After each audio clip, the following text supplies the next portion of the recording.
નવસારી જિલ્લાના ગણદેવી તાલુકાના ગડાદ ગામમાં આવેલું શ્રી કામેશ્વર મહાદેવ મંદિર ખૂબ જ પ્રાચીન અને પૌરાણિક મહત્વ ધરાવતું ધાર્મિક સ્થળ છે. આ મંદિરનો ઇતિહાસ હજારો વર્ષ જૂનો માનવામાં આવે છે અને તે ભક્તો માટે અત્યંત આસ્થાનું કેન્દ્ર છે. તમારી વિનંતી મુજબ આ મંદિર સાથે જોડાયેલી પૌરાણિક કથાઓ અને વિશેષતાઓ નીચે મુજબ છે. 1. પૌરાણિક ઇતિહાસ અને માન્યતાઓ. ગર્ગ ઋષિનો આશ્રમ. લોકવાયકા મુજબ પ્રાચીન સમયમાં આ સ્થળ સંત ગર્ગ ઋષિનું આશ્રમ હતું. તે સમયે આ વિસ્તારને ડાંગના ઘનઘોર જંગલોનો અંતિમ છેડો માનવામાં આવતો હતો. ઋષિ મુનિઓ અહીં શાંત વાતાવરણમાં ભગવાન શિવની આરાધના કરતા હતા. ભગવાન શ્રી રામનું આગમન. એક માન્યતા એવી પણ છે કે વનવાસ દરમિયાન ભગવાન શ્રી રામ, લક્ષ્મણ અને માતા સીતા અહીં પધાર્યા હતા. આ પાવન ભૂમિ પર તેમણે થોડો સમય વિશ્રામ કર્યો હોવાનું મનાય છે. 5000મી 7000 વર્ષ જૂનું સ્થાન.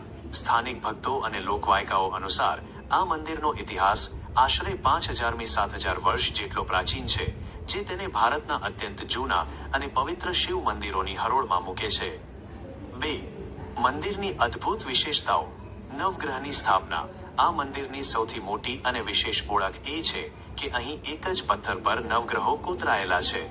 વારાણસી, કાશી પછી વિશ્વમાં આ બીજા નંબરનું એવું સ્થાન માનવામાં આવે છે જ્યાં આ પ્રકારે નવગ્રહોની સ્થાપના થયેલી છે. આ કારણે જ્યોતિષશાસ્ત્ર અને ગ્રહ શાંતિ માટે આ સ્થળનું ખૂબ મહત્વ છે. અંબિકા નદીનો તટ. આ મંદિર અંબિકા નદીના કિનારે એક વિશાળ અને અત્યંત પ્રાચીન વડના વૃક્ષ વડલો નીચે આવેલું છે. એવી માન્યતા છે કે આ વૃક્ષ નીચે બેસીને ભગવાન શિવનું ધ્યાન ધરવાથી વ્યક્તિને શારીરિક રોગોમાંથી મુક્તિ મળે છે. 50 ફૂટ ઊંચી શિવ પ્રતિમા. મંદિરના વિશાળ પ્રાંગણમાં ભગવાન શિવની 50 ફૂટ ઊંચી ભવ્ય પ્રતિમા સ્થાપિત કરવામાં આવી છે, જે દૂરથી જ ભક્તોનું ધ્યાન ખેંચે છે અને સમગ્ર વાતાવરણને દિવ્ય બનાવે છે. 12 જ્યોતિર્લિંગના દર્શન. મંદિરની અંદર ભક્તો માટે એક જ સ્થળે 12 જ્યોતિર્લિંગના પ્રતીક સ્વરૂપે દર્શન કરવાની સુંદર વ્યવસ્થા કરવામાં આવી છે. 3. આધ્યાત્મિક મહત્વ.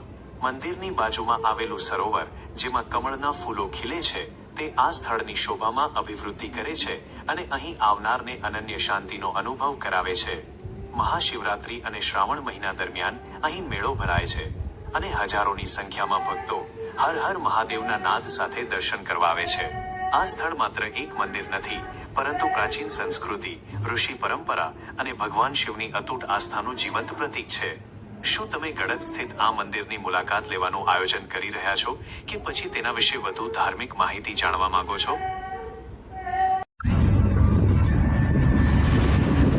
હિન્દુ ધર્મમાં 12 જ્યોતિર્લિંગનું ખૂબ જ વિશેષ અને પવિત્ર મહત્વ છે. પુરાણો અનુસાર જ્યાં ભગવાન શિવ સ્વયં પ્રકાશના સ્તંભ જ્યોતિ સ્વરૂપે પ્રગટ થયા હતા, તે સ્થાનોને જ્યોતિર્લિંગ કહેવામાં આવે છે. અહીં ભારતમાં આવેલા તમામ 12 જ્યોતિર્લિંગનો ટૂંકો ઇતિહાસ અને તેની રસપ્રદ માહિતી નીચે મુજબ છે. 12 જ્યોતિર્લિંગની યાદી અને ટૂંકો ઇતિહાસ. 1. સોમનાથ, ગુજરાત. ઇતિહાસ. આ પૃથ્વીનું પ્રથમ જ્યોતિર્લિંગ માનવામાં આવે છે. પૌરાણિક કથા અનુસાર ચંદ્રદેવને તેમના સસરા દક્ષ પ્રજાપતિએ ક્ષય રોગનો શ્રાપ આપ્યો હતો. આ શ્રાપમાંથી મુક્તિ મેળવવા ચંદ્રદેવે અહીં શિવ આરાધના કરી હતી.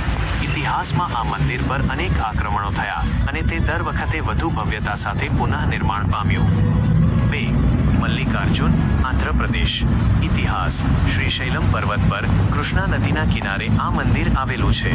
જ્યારે કાર્તિકેય રિસાઈને ક્રોંચ પર્વત પર ચાલ્યા ગયા, ત્યારે તેમને મનાવવા માતા પાર્વતી, મલ્લિકા અને ભગવાન શિવ, અર્જુન અહીં આવ્યા હતા અને જ્યોતિર્લિંગ સ્વરૂપે સ્થિર થયા.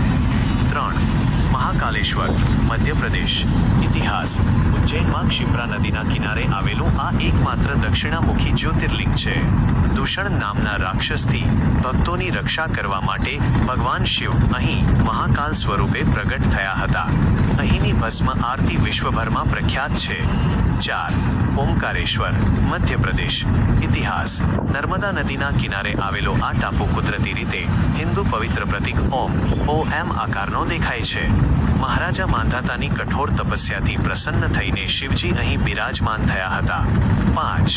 કેદારનાથ, ઉત્તરાખંડ ઇતિહાસ હિમાલયની ગોદમાં આવેલું આ સૌથી ઊંચાઈ પર સ્થિત જ્યોતિર્લિંગ છે. મહાભારત યુદ્ધ પછી પાંડવો પોતાના પાપોના પ્રાયશ્ચિત માટે શિવજીને શોધતા અહીં આવ્યા હતા. શિવજીએ અહીં ભેંસ પાડાનું સ્વરૂપ ધારણ કર્યું હતું, જેનો ખૂંટનો ભાગ આજે પણ પૂજાય છે. 6. ભીમાશંકર મહારાષ્ટ્ર ઇતિહાસ પુણે નજીક ડાકીનીના જંગલોમાં ભીમા નદીના કિનારે આ મંદિર આવેલું છે. કુંભકર્ણના પુત્ર ભીમા નામના રાક્ષસનો નાશ કરીને ભક્તોની વિનંતીથી શિવજી અહીં સ્થિર થયા હતા. 7. કાશી વિશ્વનાથ ઉત્તર પ્રદેશ ઇતિહાસ વારાણસી બનારસમાં ગંગા કિનારે આવેલું આ મંદિર શિવજીનું સૌથી પ્રિય સ્થાન ગણાય છે. એવી માન્યતા છે કે આ નગરી ભગવાન શિવના ત્રિશૂળ પર ટકેલી છે અને અહીં પ્રાણ ત્યાગ કરનારને સીધો મોક્ષ મળે છે. 8. ત્ર્યંબકેશ્વર મહારાષ્ટ્ર ઇતિહાસ નાસિક નજીક બ્રહ્મગીરી પર્વતની તળેટીમાં આવેલ આ જ્યોતિર્લિંગની વિશેષતા એ છે કે તેમાં 3 નાના લિંગ છે, જે બ્રહ્મા, વિષ્ણુ અને મહેશનું પ્રતીક છે. ગૌતમ ઋષિ અને ગંગાજી ગોદાવરીની વિનંતીથી શિવજી અહીં પ્રગટ થયા હતા. 9. વૈદ્યનાથ ઝારખંડ ઇતિહાસ દેવઘરમાં આવેલ આ જ્યોતિર્લિંગ લંકાપતિ રાવણ સાથે જોડાયેલું છે. રાવણ શિવજીના લિંગને લંકા લઈ જવા માંગતો હતો, પણ શરત મુજબ તેણે માર્ગમાં તેને જમીન પર મૂકી દીધું અને તે હંમેશ માટે અહીં જ સ્થાપિત થઈ ગયું. તેને વૈદ્યનાથ ધામ પણ કહે છે. 10. નાગેશ્વર ગુજરાત ઇતિહાસ દ્વારકા નજીક દારૂકાવનમાં આવેલું આ જ્યોતિર્લિંગ શિવજીના નાગોના સ્વામી નાગેશ્વર સ્વરૂપને દર્શાવે છે. સુપ્રિય નામના પરમ શિવભક્તને દારૂકા નામના રાક્ષસના કેદમાંથી મુક્ત કરાવવા શિવજી અહીં પ્રગટ થયા હતા. 11. રામેશ્વરમ તમિલનાડુ ઇતિહાસ દક્ષિણ ભારતના છેડે આવેલું આ જ્યોતિર્લિંગ રામાયણ કાળ સાથે જોડાયેલું છે. લંકા પર ચડાઈ કરતા પહેલા ભગવાન શ્રીરામે સ્વયં પોતાના હાથે રેતીનું શિવલિંગ બનાવીને અહીં પૂજા કરી હતી, જેથી તેને રામેશ્વર રામના ઈશ્વર કહેવામાં આવે છે. 12. કૃષ્ણેશ્વર મહારાષ્ટ્ર ઇતિહાસ ઔરંગાબાદ છત્રપતિ સંભાજીનગરમાં ઇલોરાની ગુફાઓ નજીક આવેલું આ અંતિમ જ્યોતિર્લિંગ છે. કુષ્મા નામની પરમ શિવભક્ત સ્ત્રીના મૃત પુત્રને શિવજીએ અહીં જીવતો કર્યો હતો અને તેની ભક્તિથી પ્રસન્ન થઈને તેના નામ પરથી કૃષ્ણેશ્વર તરીકે અહીં સ્થિર થયા. જ્યોતિર્લિંગનું ભૌગોલિક સ્થાન નકશો ભારતના નકશા પર આ 12 જ્યોતિર્લિંગ ઉત્તરમાં હિમાલયથી લઈને દક્ષિણમાં રામેશ્વરમ સુધી ફેલાયેલા છે, જે સમગ્ર દેશને એક આધ્યાત્મિક સૂત્રમાં બાંધે છે.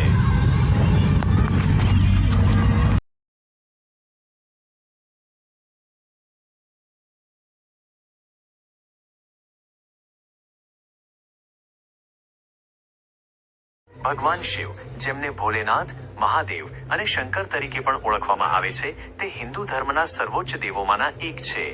તેમનો ઇતિહાસ અને મહાત્મ્ય ખૂબ જ વિશાળ છે. અહીં તેમના વિશેની મુખ્ય માહિતી ગુજરાતીમાં આપવામાં આવી છે. ભગવાન શિવ ભોલેનાથ વિશેની મુખ્ય વાતો. અર્થ અને સ્વરૂપ. શિવ શબ્દનો અર્થ કલ્યાણકારી થાય છે. તેમને સૃષ્ટિના સંહારક માનવામાં આવે છે. ત્રિદેવમાં બ્રહ્મા સર્જનહાર, વિષ્ણુ પાલનહાર અને શિવ સંહારક. જો કે તેઓ માત્ર સંહારક નથી, પણ તે નવી સૃષ્ટિના સર્જન માટે અનિવાર્ય છે. ભોલેનાથ નામનું રહસ્ય. તેમને ભોલેનાથ એટલા માટે કહેવામાં આવે છે કારણ કે તેઓ ખૂબ જ સરળ અને ભોળા છે. ભક્તોની ભક્તિથી તેઓ તરત જ પ્રસન્ન થઈ જાય છે અને તેમની મનોકામનાઓ પૂર્ણ કરે છે. રૂપ અને પ્રતીકો. જટા. તેમની જટામાંથી ગંગા નદી વહે છે. ત્રીજું નેત્ર. તેમના કપાળ પર ત્રીજું નેત્ર છે, જે જ્ઞાન અને સંહારનું પ્રતીક છે. ભૂષણો. તેઓ ગળામાં સર્પ ધારણ કરે છે, શરીર પર ભસ્મ લગાવે છે અને વાઘના ચામડા પર બિરાજમાન રહે છે. વાહન. તેમનું વાહન નંદી પોઠિયો છે. પૂજન વિધિ. અન્ય દેવોની જેમ શિવજીની મૂર્તિની પૂજા કરવાને બદલે તેમનું પૂજન શિવલિંગ સ્વરૂપે કરવામાં આવે છે. શિવલિંગ એ શિવની નિરાકાર અને સર્વવ્યાપી શક્તિનું પ્રતીક છે. તેમને બીલીપત્ર, જળ, દૂધ અને ધતુરો ખૂબ પ્રિય છે. પૌરાણિક મહત્વ અને લોકવાયકાઓ. કૈલાશ પર્વત. પૌરાણિક માન્યતા મુજબ ભગવાન શિવ હિમાલયના કૈલાશ પર્વત પર નિવાસ કરે છે. તેમની સાથે માતા પાર્વતી અને પુત્રો ગણેશ તથા કાર્તિકેય રહે છે. વાળીનાથ મહાદેવ ગુજરાત સંદર્ભ.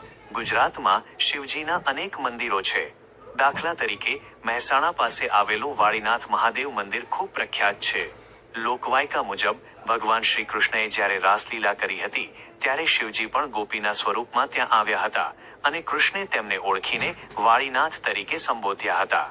સોમનાથ ગુજરાતમાં જ આવેલું સોમનાથ મંદિર શિવજીના 12 જ્યોતિર્લિંગોમાં પ્રથમ જ્યોતિર્લિંગ માનવામાં આવે છે, જે શિવ ભક્તિનું સૌથી પવિત્ર કેન્દ્ર છે. ટૂંકમાં, ભગવાન શિવ એ આત્મ સાક્ષાત્કાર અને મુક્તિના પ્રતીક છે. વેદોમાં તેમને રુદ્ર સ્વરૂપે પણ ઓળખવામાં આવ્યા છે. તેઓ એકાંત પ્રિય છે અને જંગલો કે પર્વતો જેવા શાંત સ્થાનોએ ધ્યાનમગ્ન રહેવું તેમને પ્રિય છે. શું તમે કોઈ